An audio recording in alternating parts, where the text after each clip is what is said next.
ప్రముఖ సినీ నటి శ్రీమతి సంగీత గారి ప్రారంభించారు. IVF చికిత్సలో 25% భారీ discount, free doctor consultation, free ultrasound scan. 49 అంటే సంతానం, 49 అంటే సంతోషం. హాయ్ హలో అందరికీ నమస్కారం. Welcome to our channel. నేను ఆదిత్య. ఏపీ సీఎం నారా చంద్రబాబు నాయుడు గారికి థ్రెట్ ఉందంటూ ఒక వార్త అయితే వినిపిస్తుంది. సో ఆ వార్తకి ఆజ్యం పోసినట్టుగా ఇటీవల జరిగినటువంటి ఒక అంశం అయితే ఇప్పుడు తెర మీదకి కాస్త ఆలస్యంగా వెలుగులోకి వచ్చిందని చెప్పొచ్చు. ముంబై నుంచి ఏపీకి తీసుకొస్తున్నటువంటి హెలికాప్టర్ ఏదైతే కూలిపోయింది. సో మరి ఆ అంశాన్ని బేస్ చేసుకొని ఖచ్చితంగా చంద్రబాబు నాయుడు గారికి థ్రెట్ ఉందంటూ ఒక వార్త అయితే వినిపిస్తుంది. మరి ఈ అంశం గురించి మాట్లాడడానికి ప్రస్తుతానికి మనతో పాటు స్టూడియోలో ఉన్నారు ప్రముఖ సీనియర్ జర్నలిస్ట్ అలాగే రాజకీయ విశ్లేషకుడు సిఎస్ రావు గారు. సో సార్ని అడిగి మరిన్ని విషయాలు తెలుసుకున్నారు. సార్ నమస్కారం. సార్ నమస్తే. ఏపీ సీఎం చంద్రబాబు నాయుడు గారికి థ్రెట్ ఉందంటూ ఒక వార్త వినిపిస్తుంది. సో అంత సింపుల్గా మనం అనడానికి కూడా లేదు. వెనకాల ఖచ్చితంగా ఏదో రీజన్ ఉంటేనే ఆ వార్త బయటకు వస్తుంది. అంటే నిప్పు లేనిదే పొగరాదు అని అంటారు. సో దానికి ఆజ్యం పోసినట్టుగా ముంబై నుంచి ఆంధ్రప్రదేశ్కి తీసుకొస్తున్నటువంటి హెలికాప్టర్ కూలిపోవటం ప్రధాన కారణం అన్నట్టుగా వినిపిస్తూ ఉందన్నమాట. గతంలో కూడా ఆయన మీద ఒకసారి అటాకింగ్ అయితే జరిగింది. మరి నిజంగా ఇప్పుడు సీఎం హోదాలో ఉన్న అతనికి థ్రెట్ ఖచ్చితంగా ఉందంటారా? ఒకవేళ ఉంటే ఎవరి నుంచి ఉండొచ్చు? ఈ హెలికాప్టర్ ఇష్యూ ఎందుకు అంత ఆలస్యంగా బయటకు వచ్చింది అసలు? ఆంధ్రప్రదేశ్ ముఖ్యమంత్రి చంద్రబాబు నాయుడు Z+ కేటగిరీలో ఉన్నారు. ఇప్పుడు కాదు, ఆయన మీద అలిపిరిలో 2003లో జరిగిన సంఘటన దగ్గర నుంచి ఆయన Z+ కేటగిరీ ఉన్నారు. Z+ కేటగిరీ కొనసాగుతుంది ఆయనకి. Z+ కేటగిరీలో ఉన్నటువంటి చంద్రబాబు నాయుడుకి ఎలాంటి ప్రోటోకాల్ ఇవ్వాలి, ఎలాంటి జాగ్రత్తలు తీసుకోవాలి అనేది కొన్ని నామ్స్ ఉన్నాయి. సో ఆ నామ్స్ని అనుసరించాలి అధికారులు. దానికి భిన్నంగా వ్యవహరిస్తే కనుక ఖచ్చితంగా దీని వెనక కుట్ర ఉంది అని చెప్పి భావించడానికి అవకాశం ఉంది. కాదనలేం, కుట్ర ఉంది అని చెప్పి అనుమానిస్తున్నటువంటి వాళ్ళ అభిప్రాయాన్ని మనం కాదనలేం. కారణం ఏంటంటే Z+ కేటగిరీలో ఉన్నటువంటి వాళ్ళకి ప్రోటోకాల్ ప్రకారం ఖచ్చితంగా కొన్ని మార్గదర్శకాలను పాటించాలి. వాటిని పాటించట్లేదు. ఇప్పుడు తాజాగా జరిగినటువంటి ఇన్సిడెంట్ ఏంటంటే ఆంధ్రప్రదేశ్ ప్రభుత్వానికి ఒక హెలికాప్టర్ అయితే ఉంది. దాన్ని సర్వీస్ కోసం పంపించారు. ఎక్కడికి పంపించారు? ముంబైకి పంపించారు. GMR వాళ్ళు ఆ సర్వీసు చేయించేటువంటి బాధ్యత తీసుకున్నారని చెప్పి తెలుస్తుంది. వికట్రా ఏదో కంపెనీ అది. సో అక్కడ సర్వీస్ పంపించారు కాబట్టి తాత్కాలికంగా వాడుకోవడానికి ఒక హెలికాప్టర్ను ఆంధ్రప్రదేశ్కి పంపించారు. తీసుకెళ్ళమని చెప్పి ఒక హెలికాప్టర్ని ఇచ్చారు. వికట్రానో ఏదో సంథింగ్ ఆ కంపెనీ పేరు. దాన్ని తీసుకొస్తున్నటువంటి క్రమంలో వాళ్ళు యాక్చువల్గా ప్లాన్ ప్రకారం ముంబై నుంచి హైదరాబాద్ తీసుకొచ్చి హైదరాబాద్ నుంచి అమరావతికి తీసుకెళ్ళాలి, గన్నవరం. ఇది కానీ వాళ్ళు ముంబైలో బయలుదేరిన తర్వాత పూణేలో అది కూలిపోయింది. తక్కువ ఎత్తులోనే కూలిపోయింది అది. అదే ఒకవేళ చంద్రబాబు నాయుడు దాంట్లో ఉండింటే పరిస్థితి ఏంటి ఒకసారి ఊహించుకుంటే. అంటే ఈ హెలికాప్టర్ని సంబంధించినటువంటి ఈ ఏవియేషన్ అధికారులు కొంతమంది, ప్రోటోకాల్ ఏవియేషన్ అధికారులు కొంతమంది ఉంటారు. వీళ్ళు జగన్మోహన్ రెడ్డి హయాంలో పెట్టుకున్నటువంటి వాళ్ళే ఉన్నారు. అంతకుముందు చంద్రబాబు నాయుడు 2014-2019 మధ్యలో ఆయన ముఖ్యమంత్రిగా ఉన్నప్పుడు ఒక కల్నల్ ఉండేవాళ్ళు, ఏవియేషన్ అధికారిగా ఒక కల్నల్ ఉండేవాళ్ళు. ఆయన ఏదైతే ప్రోటోకాల్స్ ఉన్నాయో ఆ ప్రోటోకాల్ ప్రకారమే హెలికాప్టర్ను వాడనిచ్చేవాళ్ళు ఆయన.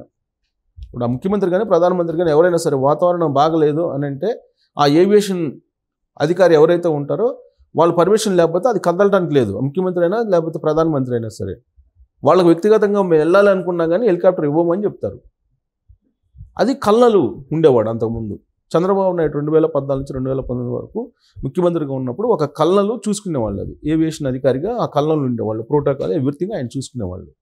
ప్రోటోకాల్ ఏమో ఆంధ్రప్రదేశ్ అధికారులు చూసుకునేవాళ్ళు, ఏవియేషన్కి సంబంధించినటువంటిది కల్నలు చూసుకునేవాళ్ళు. జగన్మోహన్ రెడ్డి అధికారంలోకి వచ్చిన తర్వాత ఏం చేశాడు? తను చెప్పింది వినేవాళ్లే కావాలి ఆయనకి. అంతే తప్ప రూల్స్ పాటించే వాళ్ళు అవసరం లేదు. ప్రోటోకాల్ కమ్ ఏవియేషన్ అధికారిగా ఆయనకు కావాల్సిన వాళ్ళని నియమించుకొని నడుస్తూ వచ్చింది.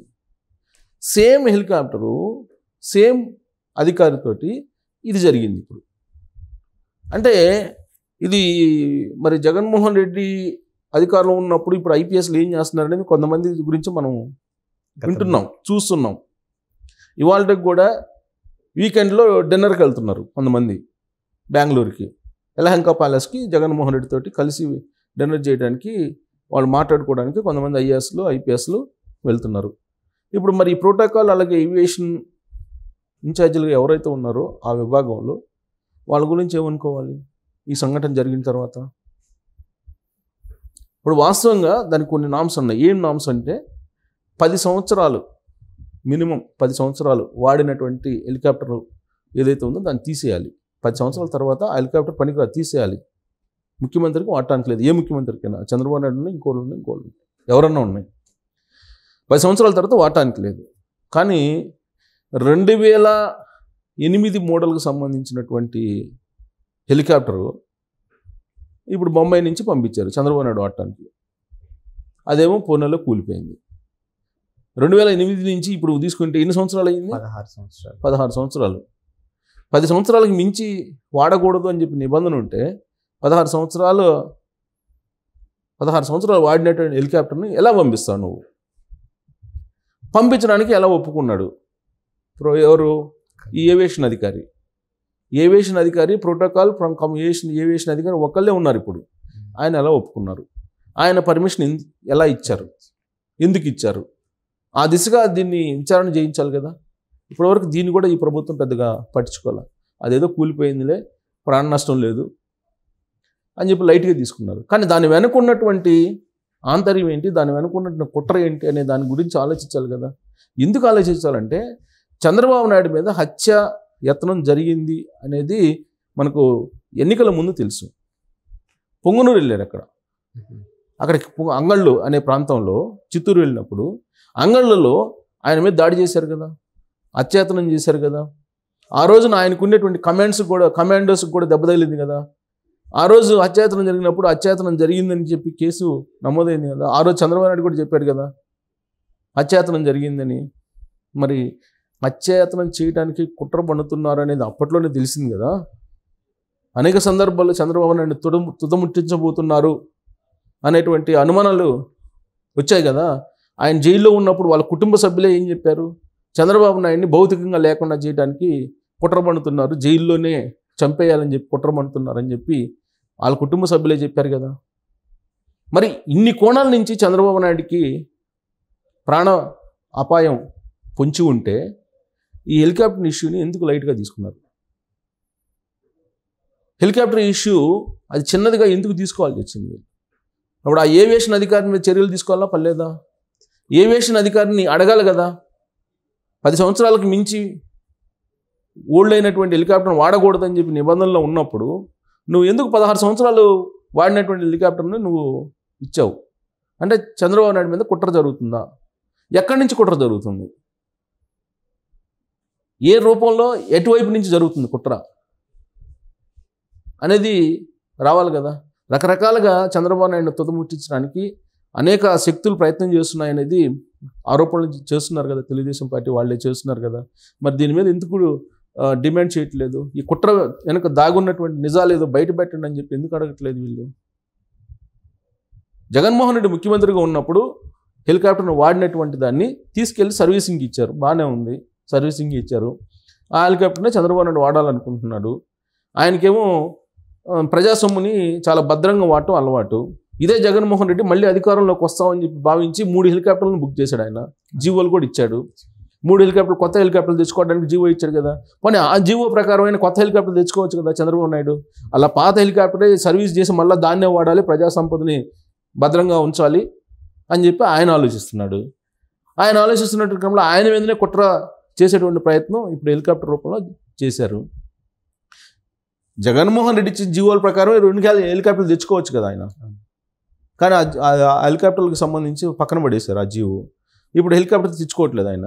పాత హెలికాప్టర్ సర్వీస్కి పంపించారు, దాన్నే వాడుకుందాంలే అనుకున్నాడు ఆయన. దీని వెనుక, ఈ మంచితనం వెనుక కుట్ర జొప్పించారు కదా, కుట్ర దాగి ఉంది కదా. ఆ కుట్ర బయట రావాలి. ఇప్పుడు దాన్ని లైట్గా తీసుకుంటే ఎలాగో? ఇప్పటివరకు దాని మీద కనీసం ఎంక్వైరీ అన్న వేస్తున్నాం అని చెప్పి ఎవరు చెప్పలేదు. క్లియర్గా కనపడుతుంది కదా.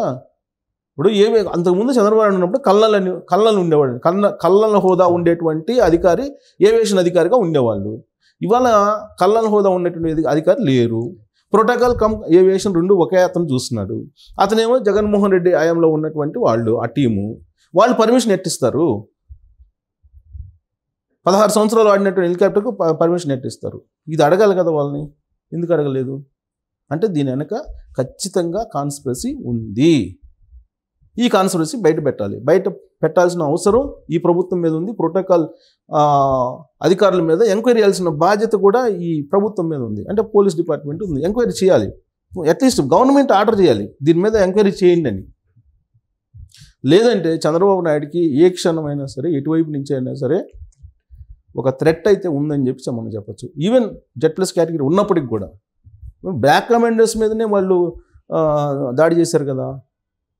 అసలు బ్లాక్ కమాండర్స్ ఉండగానే దాడి చేసినటువంటి వీళ్ళు ప్లస్ అక్కడి నుంచి బ్లాక్ కమాండో NSG చీఫ్ వచ్చాడు కదా. చంద్రబాబు నాయుడుకి ప్రమాదం పొంచి ఉందని చెప్పి ఆయన సెక్యూరిటీ ఎలా ఉందని చెప్పి ఆయన రెక్కి నిర్వహించారు కదా. వచ్చి ముఖ్యమంత్రి కాకముందు ఆయనకి భద్రత తగ్గించారు కదా. ఇవ్వాల్సినటువంటి ఏ రాష్ట్రానికి పోతే ఆ రాష్ట్రంలో ఇవ్వాల్సినటువంటి ప్రోటోకాల్ ప్రకారం ఈయనకు భద్రత ఇవ్వకుండా మానుకున్నారు కదా వాళ్ళు. NSG కమాండ్ వచ్చి మొత్తం రెక్కి నిర్వహించి మొత్తం పరిశీలించి వెళ్ళాడు కదా. అంటే చంద్రబాబు నాయుడుకి థ్రెట్ ఉందని చెప్పి NSG కమాండ్కి తెలుసు, NSGకి సెంట్రల్ ఇంటెలిజెన్స్ వాళ్ళకి తెలుసు. మరి రాష్ట్రంలో ఉండేటువంటి ఇన్సిడెంట్ ఇప్పుడు ప్రభుత్వంలోకి వచ్చిన తర్వాత జరిగినటువంటి ఇన్సిడెంట్ని తక్కువగా తీసుకోవడం అనేది బహుశా నేను అనుకోవటం ప్రభుత్వం వైఫల్యం అనుకుంటున్నాను. లేదంటే ఈ పాటికి ఆర్డర్ ఎంక్వైరీకి వేసేయాలి. ఎంక్వైరీకి వేయలేదని అంటే ఇది వాళ్ళ నిర్లక్ష్యమే. కానీ దీని మీద ఎంక్వైరీ జరగాలనేది సీనియర్ జర్నలిస్ట్గా నేను భావిస్తున్నా. ఆ ఎంక్వైరీ చేస్తే కనుక దాని వెనక ఉన్నటువంటి కుట్ర ఏంటి అనేది బయటకు వస్తుంది. Thank you sir.